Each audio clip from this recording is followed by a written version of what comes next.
Hello everyone, welcome to Mapstick Media. അപ്പോൾ ഇന്ന് നമ്മുടെ ഒപ്പം ഉള്ളത് തിരുത്ത് എന്ന സിനിമയുടെ ക്രൂ മെമ്പേഴ്സാണ്, കാസ്റ്റ് ആൻഡ് ക്രൂ ആണ്. അപ്പോൾ എന്തൊക്കെയുണ്ട് വിശേഷം? അപ്പോൾ തിരുത്തുന്ന സിനിമ March 21 റിലീസിന് ഒരുക്കുകയാണ്. ഇപ്പോൾ സിനിമയുടെ കൂടുതൽ വിശേഷങ്ങൾ പറയാമോ? തിരുത്തുന്ന സിനിമ ഞങ്ങൾ കണ്ണൂർ ജില്ലയിൽ ഇരിട്ടിക്കടുത്ത് പടിയൂർ എന്ന് പറഞ്ഞൊരു ചെറിയൊരു ഗ്രാമം. ആ ഗ്രാമത്തിലുള്ള അവിടെയുള്ള എല്ലാ കലാകാരന്മാരെയും കൂട്ടി യോജിപ്പിച്ച് ചെയ്തൊരു സിനിമയാണ്. അപ്പോൾ ഈ സിനിമയുടെ ഒരു കലാമൂല്യം കഥ കേട്ടിട്ട് ഇങ്ങോട്ടേക്ക് വന്ന് ഒരു പ്രൊഡ്യൂസ് ചെയ്യാൻ ആൾക്കാർ വന്നു. അങ്ങനെ നല്ല രീതിയിൽ ഞങ്ങൾ ചെയ്ത് അവതരിപ്പിച്ചെടുത്തേക്കുന്ന സിനിമ. അപ്പോൾ അലൻ്റെ ക്യാരക്ടറിനെ പറ്റി പറയാമോ? ഞാൻ ജോഷേട്ടൻ്റെ മോനായിട്ടാണ് അതിൽ അഭിനയിക്കുന്നത്. അപ്പോൾ ഇത് മെയിൻ കഥാപാത്രമായിട്ട് ഉള്ള ഒരാളെ കുട്ടിക്കാലമായിട്ട് അഭിനയിക്കുന്നു. അപ്പോൾ ഈ സിനിമയിൽ ഡയറക്ഷനും ചെയ്തിട്ടുണ്ട്, അഭിനയിച്ചിട്ടുണ്ട് അല്ലേ? അപ്പോൾ എങ്ങനെ ഉണ്ടായിരുന്നു? ഓരോ ഇപ്പോൾ ഡയറക്ഷനിലാണെങ്കിലും കാസ്റ്റ് ഒക്കെ ചെയ്യണമല്ലോ. കഥയും സാറന്നല്ലേ എഴുതിയത്? അപ്പോൾ കാസ്റ്റ് ഒക്കെ എങ്ങനെയാണ് ചെയ്തത്? കാസ്റ്റ് ചെയ്തെന്ന് നമ്മുടെ നാട്ടിൽ അത്യാവശ്യം ഈ നാട്ടിൽ കൂടെ നമ്മൾ ഇറങ്ങി കിടക്കുന്ന ആൾക്കാരാണല്ലോ സാധാരണ നാട്ടിൽ നിന്ന്. അപ്പോൾ അതുകൊണ്ട് ഒരു അവിടെയുള്ള അത്യാവശ്യം കലാപ്രവർത്തനം നടത്തുന്ന ആൾക്കാരെയൊക്കെ അറിയാം, നമുക്ക് ആദ്യം അറിയാം. പിന്നെ അതുപോലെ തന്നെ ഞാനവിടെ ഒരു 10-15 വർഷമായിട്ടൊരു ചെറിയൊരു കരാട്ടെ സ്കൂളാണ്. അപ്പോൾ അവിടെ വരുന്ന കുട്ടികളും അവരുടെ മാതാപിതാക്കളും അതുപോലെ നമ്മുടെ നാട്ടിലുള്ള മറ്റ് കലാകാരന്മാരാണ് കൂടുതലായിട്ട് ഈ സിനിമയിൽ അഭിനയിച്ചിട്ടുള്ളത്. അപ്പോൾ അവരെ ഓരോരുത്തരെ നമ്മൾ വാച്ച് ചെയ്യുന്നുണ്ടല്ലോ, അതുകൊണ്ട് അവരിലൊക്കെയുള്ള ഓരോ കഴിവുകൾ, അവർ അത്ഭുതകരമായ കഴിവുകളുള്ള ആൾക്കാർ. അപ്പോൾ അത് നമുക്ക് മനസ്സിലാവുമ്പോൾ ഞങ്ങൾ ചെറിയ ചെറിയ വാർഷികാഘോഷങ്ങളൊക്കെ നടത്തും. കരാട്ടെ സ്കൂളിൻ്റെ സാധനം കരാട്ടേൻ്റെ അല്ല, കലാപരമായ വാർഷികാഘോഷങ്ങളൊക്കെ നടത്തുന്നത്. അതിൻ്റെ ഭാഗമായിട്ട് പല കുട്ടികളിലും കഴിവ് കാണുമ്പോൾ നമുക്ക് വളരെ അതിശയം തോന്നാറുണ്ട്. അപ്പോൾ ഞാൻ എവിടെയും പറയുന്ന സമയത്ത് ഞാൻ എല്ലാവരോടും പറയുന്നൊരു വാക്ക്, എന്നേക്കാൾ കഴിവ് കുറഞ്ഞ ഒരു കുട്ടി എൻ്റെ ക്ലാസ്സിൽ വരുന്ന അന്ന് ഞാൻ ഈ കരാട്ടെ ക്ലാസ് നിർത്തുന്നതാണ്. 15 വർഷമായിട്ട് എനിക്ക് നിർത്തേണ്ടി വന്നിട്ടില്ല. അതാണ്, അത്രയും മാത്രം കഴിവുള്ള ആൾക്കാർ നമ്മുടെ നാട്ടുപ്രദേശത്ത് ഇങ്ങനെ നടക്കുന്നുണ്ട്. ഇപ്പോൾ സിനിമ എന്നൊക്കെ പറയുമ്പോൾ എല്ലാവർക്കും ഭയങ്കര ഒരു വെൽ നോൺ ആയ ആൾക്കാരെ വെച്ച് അഭിനയിപ്പിക്കണം എന്നൊക്കെ അറിയില്ലേ? അതിൽ നിന്ന് വ്യത്യാസമായിട്ട് സ്വന്തം നാട്ടിലത്തെ ആൾക്കാരെ വെച്ച് അഭിനയിപ്പിക്കലായൊരു ധൈര്യം എങ്ങനെ? നാട്ടുകാരൊന്നും ഒരു ധൈര്യം, നാട്ടുകാർ ഈ ഒരു കഥ ഞാൻ ചെറിയ ഷോർട്ട് ഫിലിമുകളൊക്കെ ചെയ്യുന്നു. അപ്പോൾ അതും ഒക്കെ ചെയ്തിട്ട് ഇങ്ങനെ ഇതുപോലൊരു കഥ ഇങ്ങനെ പറഞ്ഞപ്പം അത് ഇച്ചിരി വൈഡായിട്ട് നമ്മുടെ സുഹൃത്തുക്കളോടൊക്കെ ഇങ്ങനെ പറഞ്ഞപ്പോൾ അത് കുറച്ച് വൈഡായിട്ട് നമുക്കൊരു സിനിമ പോലെ ചെയ്യാവുന്നതാണ്. അപ്പം അതിന് സപ്പോർട്ടായിട്ട് ഒത്തിരി ആൾക്കാർ ഒരു സംഘം പോലെ, ഒരു സംഘടന പോലെ ഞങ്ങൾ കുറേ പേര് ചേർന്ന് അതിനെക്കുറിച്ച് സംസാരിക്കുകയും അങ്ങനെ ഇതിൻ്റെ ഒരു കഥാമൂല്യം ഒരു സിനിമ ആക്കിയെടുക്കാം, അതിൻ്റെ പ്രേക്ഷകരിൽ എത്തേണ്ടത് ഒരു ആവശ്യകതയാണെന്നുള്ള രീതിയിൽ നമുക്കൊരു നിർമ്മാതാവിനെ കിട്ടി. അതും എൻ്റെ ക്ലാസ്സിലെ ഒരു സ്റ്റുഡൻറ്റിൻ്റെ മാതാപിതാക്കളാണ് അവർ. അങ്ങനെയാണ് ഞങ്ങൾ ആ സിനിമ വൈഡായിട്ട് ചിന്തിക്കുന്നത്. പിന്നെ അലൻ എങ്ങനെ ഈ സിനിമയിലോട്ട് വരുന്നത്? ഞാൻ ആക്ച്വലി ജോഷേട്ടൻ്റെ കരാട്ടെ ക്ലാസ്സിലുള്ളൊരു കുട്ടിയായിരുന്നു. അപ്പോൾ ഇതിന് മുമ്പ് ഷോർട്ട് ഫിലിം എല്ലാം ചെയ്യുന്ന പറഞ്ഞില്ലേ, അപ്പോൾ ഇടയ്ക്കിടയ്ക്ക് ഇങ്ങനെ വിളിക്കും, ചെറിയ റോൾ എന്തെങ്കിലും. അപ്പോൾ ഒരു ദിവസം ഇങ്ങനെ വിളിച്ചിട്ട് പറഞ്ഞു, എടാ ഇങ്ങനെ എല്ലാവരും കൂടി സിനിമ ചെയ്യാറുണ്ട്, അപ്പോൾ വരുന്നോ പറഞ്ഞാൽ വരാം. അപ്പോൾ അങ്ങനെ വരാം. പേടി തോന്നിയായിരുന്നു? ആ ഒരു കോൺഫിഡൻസ് ഒക്കെ ഉണ്ടായിരുന്നു? ഫസ്റ്റ് ക്യാമറയുടെ മുമ്പിലല്ലേ, ചെറിയൊരു പേടി ഉണ്ടായിരുന്നു. അപ്പൊ അത് എങ്ങനെ ഓവർകം ചെയ്ത്? പിന്നെ ജോഷേട്ടനെ നല്ല കുറെ കാലമായിട്ട് അറിയുന്നില്ലേ, അത് അറിയുന്നൊക്കെ ഒരുപാട് പേരായിക്കൊണ്ട് ആ ടെൻഷൻ മാറി കിട്ടിയില്ലേ? ഞങ്ങളെ സന്തോഷമായിട്ട് ഞങ്ങളൊരു കുടുംബം, നമ്മുടെ നാട്ടിലെ കുടുംബക്കാരെല്ലാവരും കൂടി ഞങ്ങളൊരു പരിപാടി ചെയ്തു. ഇപ്പൊ സ്വന്തം ഇപ്പൊ നമ്മൾ പൊതുവെ സിനിമ അല്ലെങ്കിൽ ഈ കഥ എഴുതുമ്പോഴൊക്കെ ഒരു നാട് ബേസ് ചെയ്ത് എഴുതുമ്പോൾ തന്നെ അവിടുത്തെ വേറെ പുറത്തുനിന്നൊക്കെ കാസ്റ്റ് ചെയ്യുമ്പോൾ അവരുടെ ഭാഷ ശരിയാക്കണം, അങ്ങനത്തെ കുറെ പ്രശ്നങ്ങളൊക്കെ ഉണ്ടാവല്ലോ. ഇപ്പൊ സ്വന്തം നാട്ടിൽ, അതും കണ്ണൂർ പോലത്തെ ഭാഷയ്ക്ക് ആ സ്ലാങ് ഒക്കെ കുറച്ച് ഡിഫറൻസ് ആണല്ലോ. അങ്ങനെ കണ്ണൂർ സ്ലാങ് ഞങ്ങൾ ഉപയോഗിച്ചിട്ടേ ഇല്ല. അതെന്ത് അതൊരു ഈ കഥ ഒരു ഇടവക സമൂഹം അതിനെ ബേസ് ചെയ്തിട്ടാണ് വരുന്നത്. ഒരു ക്രിസ്ത്യൻ ഫാമിലിയൊക്കെയാണ് കഥാപാത്രം, അതുകൊണ്ട് കണ്ണൂർ സ്ലാങ് വന്നിട്ടില്ല. അപ്പൊ നിങ്ങക്ക് പൊതുവെ ശരിക്കും അവിടെ നിങ്ങളുടെ ഏരിയയിലൊന്നും കണ്ണൂർ സ്ലാങ് ഇല്ലേ? ഉണ്ട്.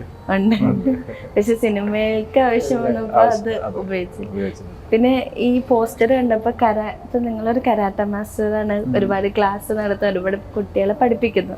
അപ്പൊ ഈ ഒരു പോസ്റ്ററിലും ആ കരാട്ടെ എന്ന് പറയുന്നത് ഭയങ്കര ഇമ്പോർട്ടന്റ് ആയിട്ട് തോന്നി. ഈ സിനിമയിലും ഈ കരാട്ടെ ഇവരുടെ നല്ല നമ്മുടെ നാട്ടിലെ കുട്ടികളുടെ കരാട്ടെ നല്ലൊരു കരാട്ടെ പ്രകടനമുണ്ട്, അതുപോലെ ഒരു ഫൈറ്റിംഗ് സീനുണ്ട്, എല്ലാം ചെയ്തിട്ടുണ്ട്.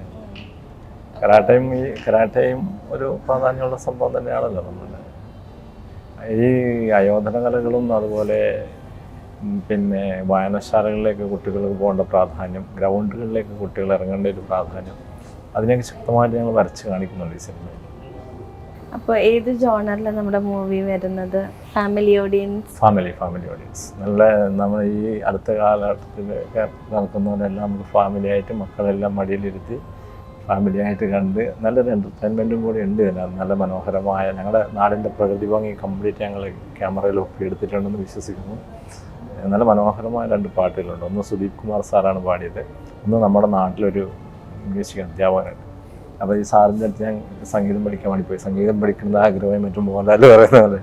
അപ്പോൾ എൻ്റെ ഈ ശബ്ദമൊക്കെ കേട്ട് കഴിഞ്ഞപ്പോൾ മാഷ് പറഞ്ഞു, മാഷെന്നെ നോക്കി ഒന്ന് ചിരിച്ചു. എന്നാലും വേണ്ടിയില്ല, പഠിച്ചെന്ന് പറഞ്ഞു. അങ്ങനെ കുറച്ചാണ് മാഷടുത്ത് ഞാൻ പോയിരുന്നായിരുന്നു. അപ്പോൾ ആ മാഷ് ഇതിനകത്ത് നല്ലൊരു പാട്ട് മ്യൂസിക് ചെയ്തിട്ട് മാഷ് തന്നെ പാടി തന്നിട്ടുണ്ട്. അത് മനോഹരമായൊരു പാട്ട്, നമുക്ക് പിന്നെയും കേൾക്കാൻ തോന്നുന്ന നല്ലൊരു പാട്ട്. പാട്ടുകളുണ്ട്, നല്ലൊരു പാട്ടുകളാണ്. അലൻ എങ്ങനെ ഉണ്ടായിരുന്നു? ലൈക്ക് ഇപ്പോൾ ജോഷി സാർ തന്നെ ഒരു ഡയറക്ടറായിട്ട് മുന്നിലേക്ക് വന്നേക്കാണ്, അത് പോരാണ്ട് കരാട്ടെ മാസ്റ്ററും കൂടെയാണ്. അപ്പം എങ്ങനെ ഉണ്ടായിരുന്നു ആ ഒരു എക്സ്പീരിയൻസ്? നല്ല എക്സ്പീരിയൻസ് ആയിരുന്നു. വലിയ കുഴപ്പമൊന്നുമില്ല. അറിയുന്ന ആളായതുകൊണ്ട് വലിയ പേടി ഉണ്ടല്ലോ. പക്ഷെ ക്യാമറേൻ്റെ മുമ്പിൽ വരുമ്പോൾ ഉള്ളൊരു ചെറിയ ഇത് മാത്രം കംഫർട്ടബിൾ ആയിരുന്നു. അല്ലെന്നെ അഭിനയിക്കണം എന്ന് ഭയങ്കര ആഗ്രഹമായിരുന്നു. അത് പ്രതീക്ഷിക്കാണ്ട് വന്ന ഒരു കാര്യമാണത്. പ്രതീക്ഷിക്കാണ്ട് വന്നത് ആക്ച്വലി. അതായത് ഞാൻ +2 കഴിഞ്ഞിട്ട് വെറുതെ ഇരിക്കുന്ന സമയം, അതായത് എവിടെയും പോകുന്നില്ല. അപ്പോൾ എൻട്രൻസ് കോച്ചിങ്ങിന് പോകാൻ തീരുമാനിച്ചു.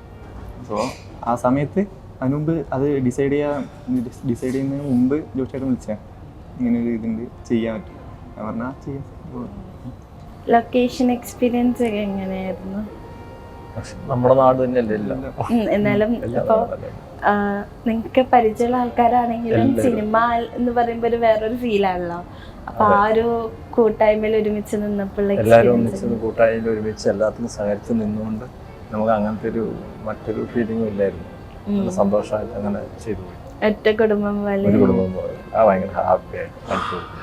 ഇപ്പോൾ ഒരു സിനിമ പിടിക്കാന്ന് പറയുന്നത് തന്നെ ഒരു വലിയ കാര്യമാണ്. ഒരുപാട് കാര്യങ്ങളിലൂടെ ഒരുപാട് ചലഞ്ചസും എല്ലാം നമ്മൾ ഫേസ് ചെയ്യണം. അപ്പം നിങ്ങൾക്ക് അങ്ങനെ എന്തെങ്കിലും ഉണ്ടായിട്ടുണ്ടോ? അത് ഈ സിനിമ തുടങ്ങുന്ന സമയം തൊട്ട്, ഇതിൻ്റെ ആലോചന നടക്കുന്ന സമയം തൊട്ട്, പിന്നെ ഞങ്ങൾ ആദ്യം നമ്മളവിടെ ഒരു അമ്പലമാണ്. ഈ അമ്പലത്തിൻ്റെ മുമ്പിൽ ഇരുന്നിട്ടാണ് ഫസ്റ്റത്തെ ചർച്ച ചെയ്യുന്നത്. ഈ സിനിമ ഫസ്റ്റ് ഷൂട്ട് ചെയ്യുന്നത് ഒരു പള്ളിയിൽ ഒരു കുർബാന നടക്കുന്ന സീൻ തൊട്ടാണ്. അവിടുന്ന് ഞങ്ങൾ ഇങ്ങോട്ട് ഇറങ്ങിയിട്ട് ഒരു ഈശ്വരാനുഗ്രഹം അന്ന് തൊട്ട് ഞങ്ങളുടെ തലേൻ്റെ മുകളിൽ നിൽക്കും. ഇതുവരെ അത് പോയിട്ടില്ല. 21-ാം തീയതിയും കൂടി അതൊക്കെ കൊടുത്ത് നിൽക്കുമെന്ന് തന്നെ ഞങ്ങൾ വിശ്വസിക്കുന്നു. അല്ലെന്നോ ലൈക്ക് ഇപ്പോൾ ഒരു ഫസ്റ്റ് ആയിട്ടൊരു മൂവിയിൽ അഭിനയിക്കാൻ പോവാണ്. എന്നാലും കുറെ ചാലഞ്ചസ് ഉണ്ടാവുമല്ലോ. അപ്പൊ എങ്ങനെ ഉണ്ടായിരുന്നു ആ ഒരു ജേർണി? ഇത് ഇങ്ങനെ എല്ലാരും കുറെ പേര് ഉണ്ടാകുമ്പോൾ ഭയങ്കര ഒരു കോൺഫിഡൻസ് ഇതന്നെ നല്ലൊരു അനുഭവമായിരുന്നു. എന്തായാലും ഒരു ലൈഫിൽ മറക്കാൻ പറ്റാത്തൊരു. അപ്പോൾ ഒരു നടനായിട്ടും വന്നിട്ടുണ്ട്, ഡയറക്ടറായിട്ടും വന്നിട്ടുണ്ട്. അപ്പോൾ ഏറ്റവും കൂടുതൽ ഹാൻഡിൽ ചെയ്യണ എന്താ പറ്റി? അത് നടനാണല്ലോ ഭയങ്കര സുഖം, പണി മാത്രം എടുത്താൽ. ഡയറക്ടറാണെങ്കിലോ നോക്കില്ലേ കഷ്ടപ്പാടായിട്ട് തോന്നി? കഷ്ടപ്പാടല്ല, നമുക്ക് അത് കഷ്ടപ്പാടല്ലേ നമ്മൾ കണ്ടിട്ടുണ്ട്. നമ്മളൊരു സന്തോഷത്തോട് ചെയ്തൊരു വർക്കാണ്. ഈ നിമിഷം വരെ നമുക്കതൊരു ബുദ്ധിമുട്ടോ കഷ്ടപ്പാടോ ആയിട്ടല്ല, ഒരു സന്തോഷം നൽകുന്ന ഒരു ജോലി തന്നെയാണ്. അപ്പം നമ്മുടെ സിനിമ ഇങ്ങനെ മാർച്ച് 21-ാം തീയതി റിലീസിന് ഒരുങ്ങുകയാണ്. എന്താ നമ്മുടെ പ്രേക്ഷകരോട് പറയാനുള്ളത്? പ്രേക്ഷകരോട് പറയാനുള്ള ഒരു കാര്യം എന്താണെന്ന് വെച്ചാൽ, ഈ സിനിമ നിർബന്ധമായിട്ടും പോയി കാണുക, കണ്ട് ഞങ്ങളെ പ്രോത്സാഹിപ്പിക്കുക. അതുപോലെ നിങ്ങളൊരു സിനിമ കാണാൻ പോയി കഴിഞ്ഞ് കണ്ട് ഇറങ്ങി വരുമ്പോൾ എന്തൊക്കെയോ നിങ്ങളെ സ്പർശിക്കുന്ന ഒരു സാധനം സിനിമയിലുണ്ട്. വെറും നല്ലൊരു സന്ദേശമുണ്ട്. നല്ല പാട്ടുകളുണ്ട്, നല്ല ആക്ഷൻ സീൻസ് ആളുകളുണ്ട്.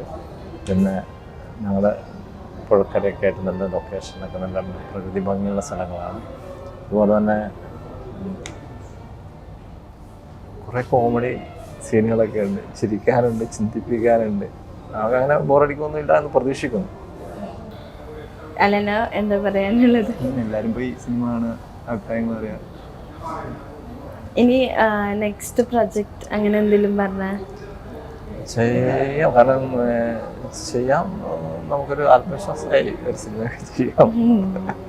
അപ്പോൾ ഈ പറഞ്ഞ പോലെ തന്നെ സിനിമ വിജയകരമാകട്ടെ എന്ന് ആശംസിക്കുന്നു. എല്ലാവരും കൊച്ചു കൊച്ചു സിനിമകളൊക്കെ ഭയങ്കരമായിട്ട് അക്സെപ്റ്റ് ചെയ്യുന്ന ഓഡിയൻസാണ് നമ്മുടേത്. അപ്പോൾ ഈ സിനിമ അതേപോലെ അവരെ ഹൃദയത്തിലേറ്റിട്ടെ എന്ന് ആശംസിക്കുന്നു. Thank you so much. Thank you.